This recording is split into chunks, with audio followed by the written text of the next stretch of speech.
Ukraine से एक ऐसी खबर सामने आई है जिसने पूरी दुनिया को हैरान कर दिया है, चौंका दिया है। दरअसल इजराइल ने यह फैसला कर लिया कि वो अब यूक्रेन को आयरन डोम एयर डिफेंस नहीं देगा। अगर ये एयर डिफेंस ज़ेलेंस्की हासिल कर लेते तो यूक्रेन की महाजंग में पुतिन को पीछे हटना ही पड़ता। लेकिन पुतिन ने एक ऐसी चाल चली कि ज़ेलेंस्की का यह सपना भी टूट गया है।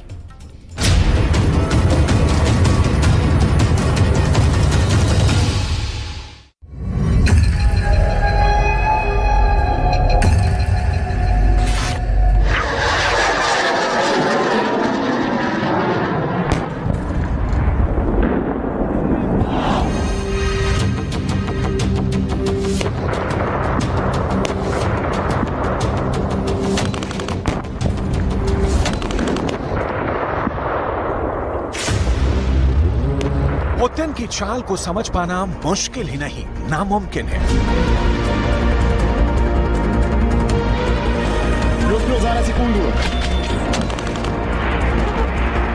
पुतिन की मिसाइल के धमाके की आवाज तो सिर्फ यूक्रेन में ही सुनाई देती है।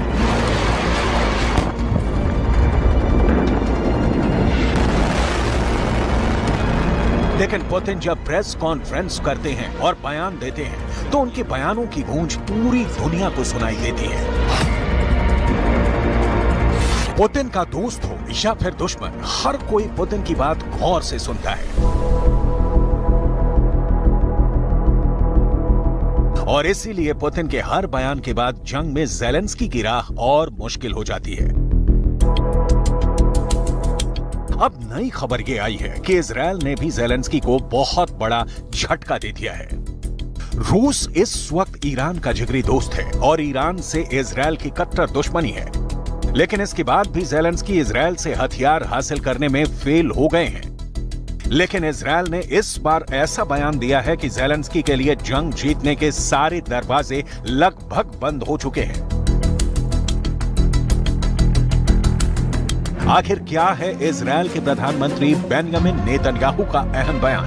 कैसे ईरान की चाल कामयाब हो गई? सब कुछ हम आपको बताने वाले हैं। लेकिन सबसे पहले बात करते हैं पुतिन के उस बयान की जिसने ज़ेलेंस्की को चारों खाने चित कर दिया है। अभी 2 हफ्तों पहले ही पुतिन ने एक बयान दिया था। पुतिन ने रूस के एक आर्थिक सम्मेलन में यह कहा था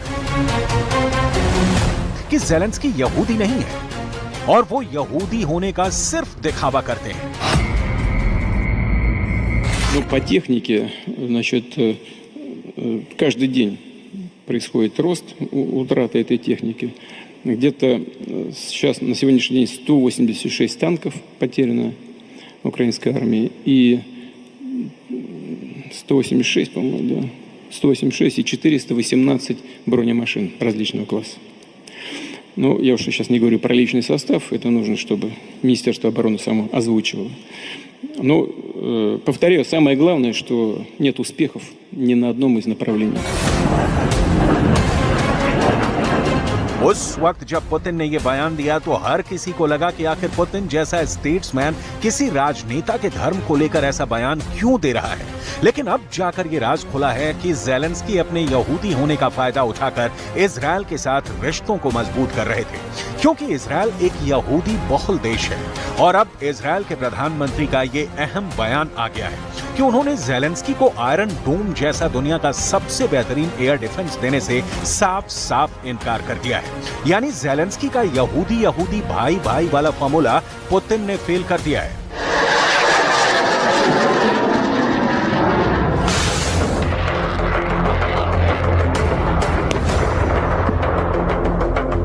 आपको जानकर हैरानी होगी कि इजराइल ने यूक्रेन को आयरन डोम देने से इनकार कर दिया।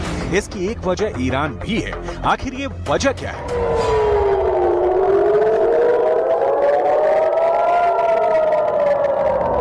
आपको आगे बताएंगे, लेकिन पहले इजराइल के प्रधानमंत्री का अहम बयान जान लेते हैं। दरअसल बेंजामिन नेतन्याहू ने कहा है कि ये समझना महत्वपूर्ण है कि हम इस संभावना से भी चिंतित हैं कि ईरान हमारे ही हथियारों का उपयोग हमारे खिलाफ कर सकता है। इजराइल एक घनी आबादी वाला देश है और पिछले सालों में फिलिस्तीन से हुई लड़ाइयों में अगर इजराइल की ज्यादा जनहानि नहीं हुई है तो इसका पूरा श्रेय आयरन डोम की प्रणाली को जाता है।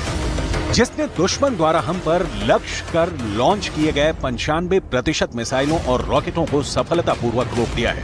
अगर हमने आयरन डोम की प्रणाली यूक्रेन को दी और यूक्रेन की किसी गलती से ये तकनीक ईरान के हाथों में पड़ गई तो ईरान रिवर्स इंजीनियरिंग से आयरन डोम का तोड़ निकाल लेगा और इजरायल के अंदर रह रहे हमारे लाखों नागरिकों की जान खतरे में पड़ जाएगी। दरअसल बेंजामिन नेतन्याहू ये बात बहुत अच्छी तरह से जानते हैं कि ईरान रिवर्स इंजीनियरिंग करने में माहिर है। यहाँ ये भी समझना जरूरी है कि आखिर रिवर्स इंजीनियरिंग होती क्या है।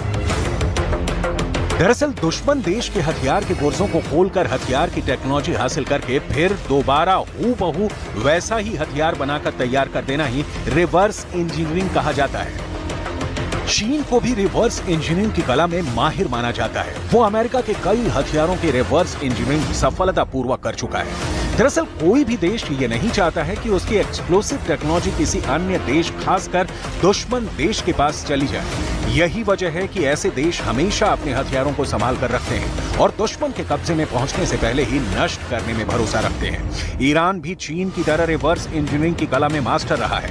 ऐसे कई हथियार हैं जो विदेशी हैं, लेकिन ईरान ने गलत तरीके से हासिल करके उसकी रिवर्स इंजीनियरिंग करके विदेशी टेक्नोलॉजी को हासिल कर लिया है। जैसे ईरान का ड्रोन शाहिद 136 रिवर्स इंजीनियरिंग से बना है। ईरान के इस ड्रोन में जर्मनी का इंजन लगा हुआ है, जो 20 साल पहले ईरान ने अवैध रूप से हासिल किया था। अब आप जरा सोचिए कि ईरान के ड्रोन में टेक्नोलॉजी जर्मनी की लगी है, लेकिन वो जर्मनी के ही मित्र देश यूक्रेन के खिलाफ इस्तेमाल हो रही है।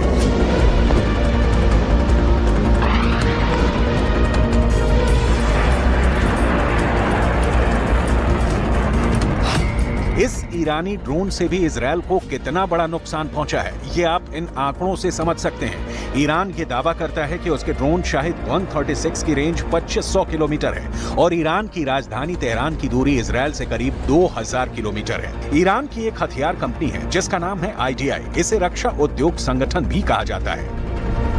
ये ईरान की एक स्वदेशी हथियार निर्माता कंपनी है जो रिवर्स इंजीनियरिंग करने के लिए बदनाम है और ईरान के लिए हथियार भी बनाती है।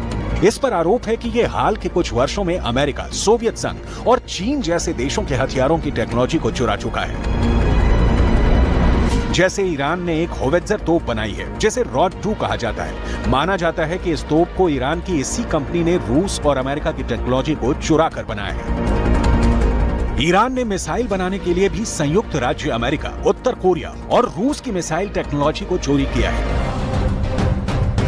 मिसाल के लिए ईरान की मिसाइल सैयद 1 के बारे में कहा जाता है कि ये चीन की टेक्नोलॉजी को चुरा कर बनाई गई है। इस मिसाइल को चीन की HQ-2 सैम मिसाइल का आधुनिक संस्करण माना जाता है।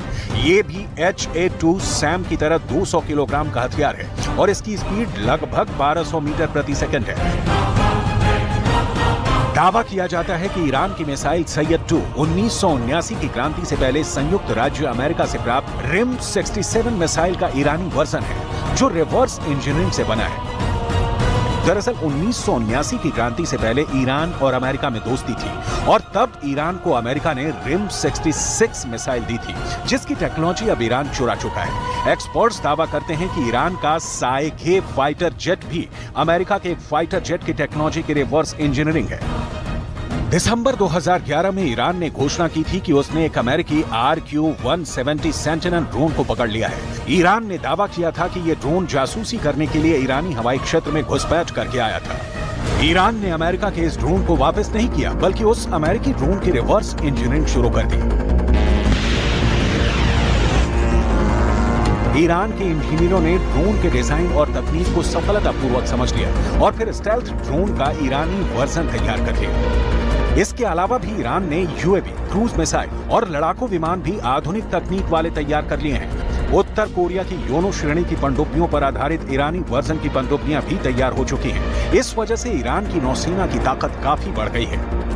नेतन्याहू ने हालिया फ्रांस दौरे पर भी यूक्रेन को आयरन डोम देने का इशारा किया था। हालांकि वो सीधे रूस से टकराने से कतरा भी रहे थे, लेकिन ईरान को तबाह करने के लिए नाटो की मदद हासिल करने के मकसद से नेतन्याहू यूक्रेन को अपने सबसे ताकतवर एयर डिफेंस सिस्टम तक देने का मन बना चुके थे।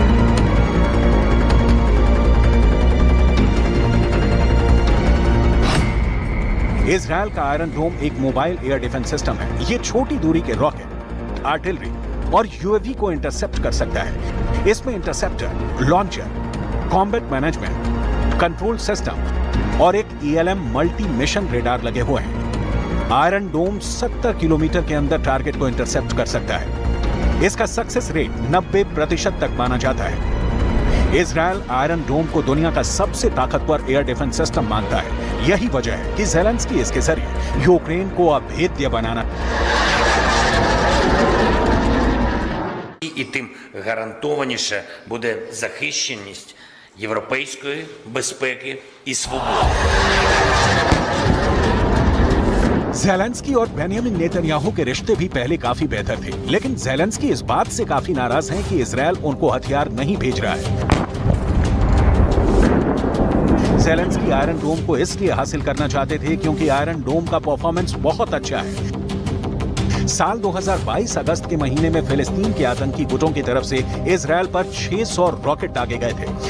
आयरन डोम ने फिलिस्तीन के 582 रॉकेट नष्ट कर दिए थे, लेकिन 18 रॉकेट इजरायल के इलाकों में गिरने में कामयाब रहे। यानी आयरन डोम इस बार 97% तक प्रभावी रहा।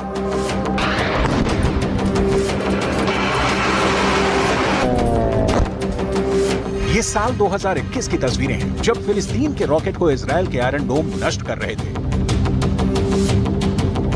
साल 2021 में हमास ने इजरायल पर 1500 रॉकेट दागे, लेकिन 1350 रॉकेट आयरन डोम ने नष्ट कर दिए।